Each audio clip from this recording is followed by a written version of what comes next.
avoid using products, too much product at one time when you are cooking. What you don't want to happen is the chef says, I need you to break down a whole case of chicken. All right, it's doable, but maybe you're not very fast, and that's okay. What did we say in the last chapters about temperature danger zone and controlling of time? Well, if you cannot break down a whole entire case of chicken within the time frame that it says, so for us, our limit is 4 hours before products really go bad, then you want to only bring out the items that you want to keep it out of the temperature danger zone as much as possible. So if your average is 30 minutes for one chicken, and we are going to be like that at the beginning, okay? If you're going to do, and it's going to take you a couple hours to do those chicken, instead of bringing out the whole case, you're just going to open up your case of chicken, okay? You got your chicken right here. You're going to bring out one, maybe two, okay? Put it in the pan, put your chickens on there, and then put ice.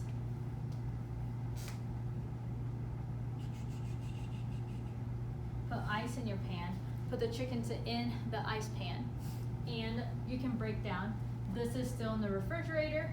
Once you are done breaking this down, then put it in the container that it's supposed to go in, and then once it goes back in the container, then you can put it back in the refrigerator, and then you can get 2 more. And you follow that process over and over again until you have broken down the whole entire case, okay? It might sound mundane, but until you can work faster, then this is the process you should go so that you avoid keeping the chicken out for way too long.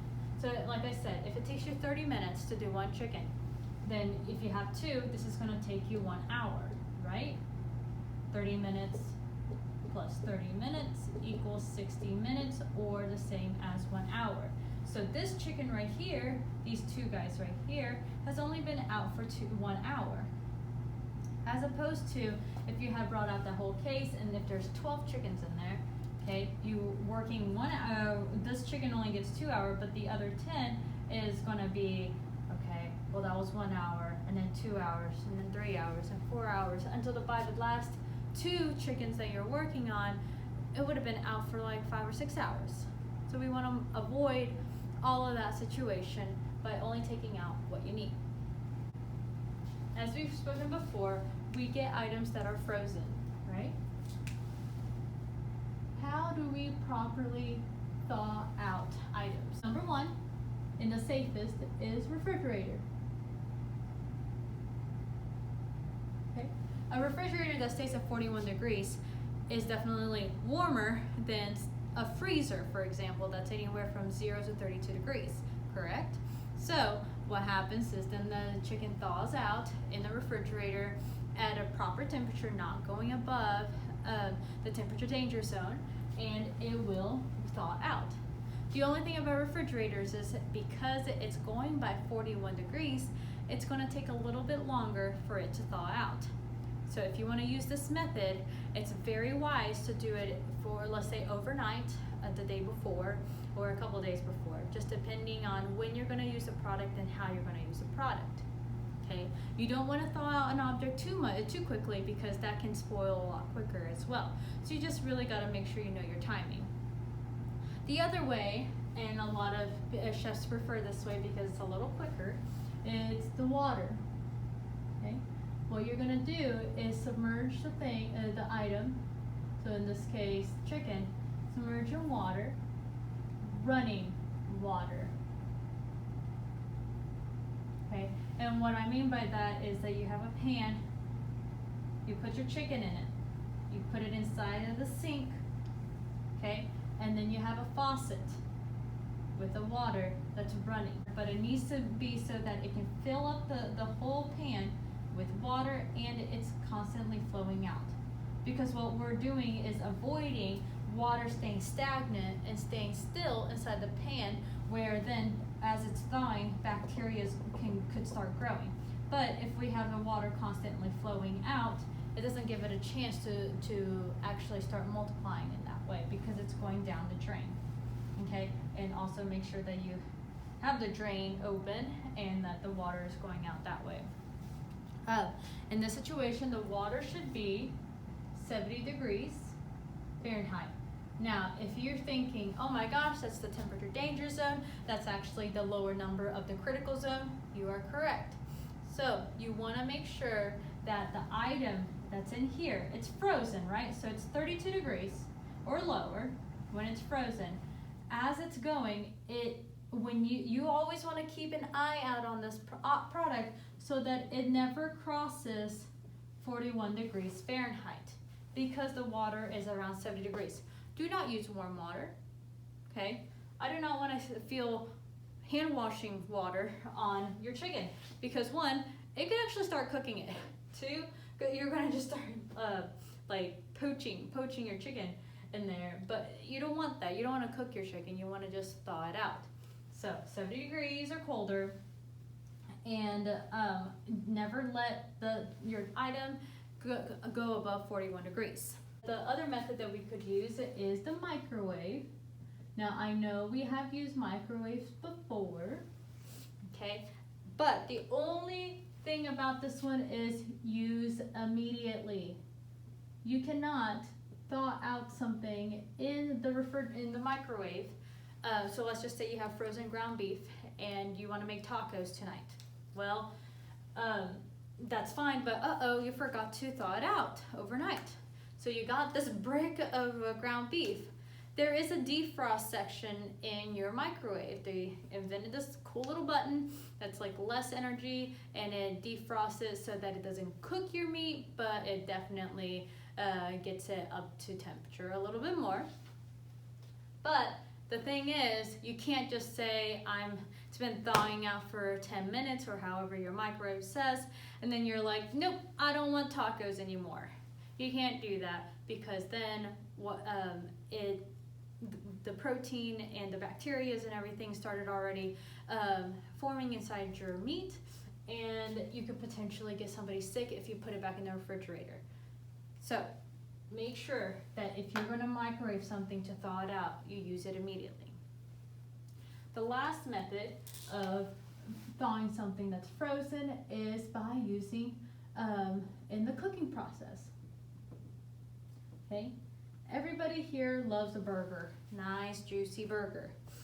9 times out of 10, those burgers come frozen into a patty.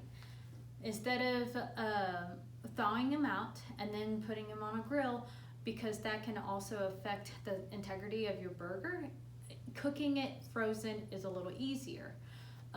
What we do is just throw that straight onto the grill, straight onto your flat top, and allow the cooking process to heat up your burger all the way to where it's supposed to be. Okay, in this situation, this is the quickest way, because you don't have to worry about it you don't have to worry and wait for it to thaw out or any situation.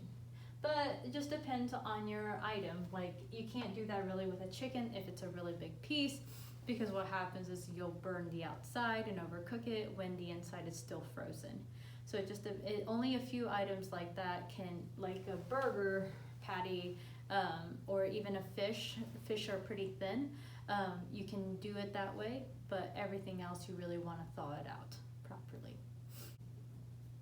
Okay, so going from the storage order that I had discussed earlier, we have your produce,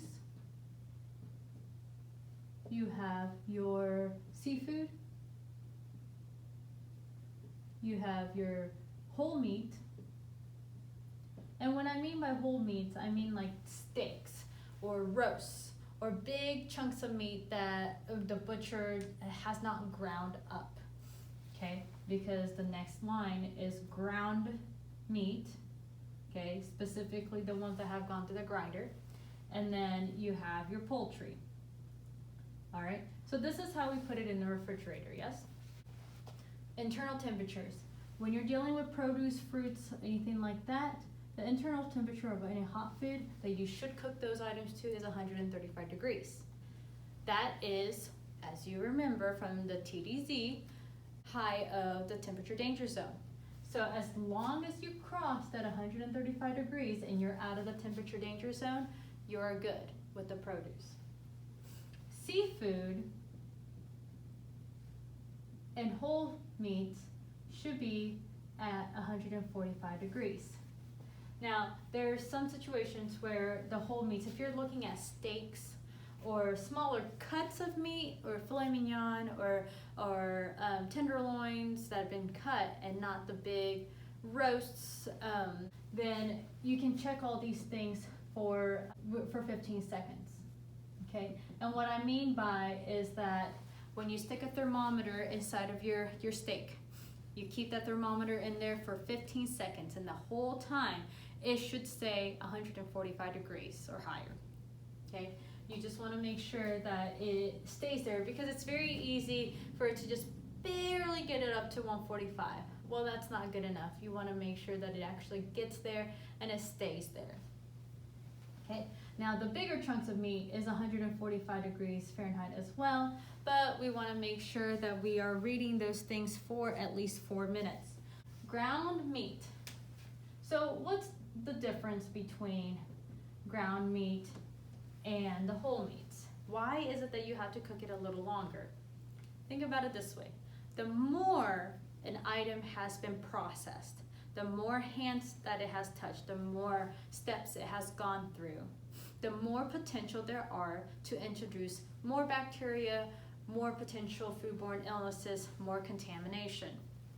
Okay? To avoid any possibility of those contaminations really making you sick, we want to just cook those items a little bit longer. Okay? Another thing, ground meat isn't just you stick a whole piece of beef inside of a grinder and then you're done.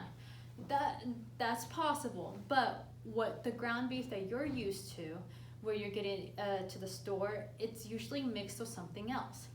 So next time you go to the store, or if you have ground beef at your house, I want you to look at the package.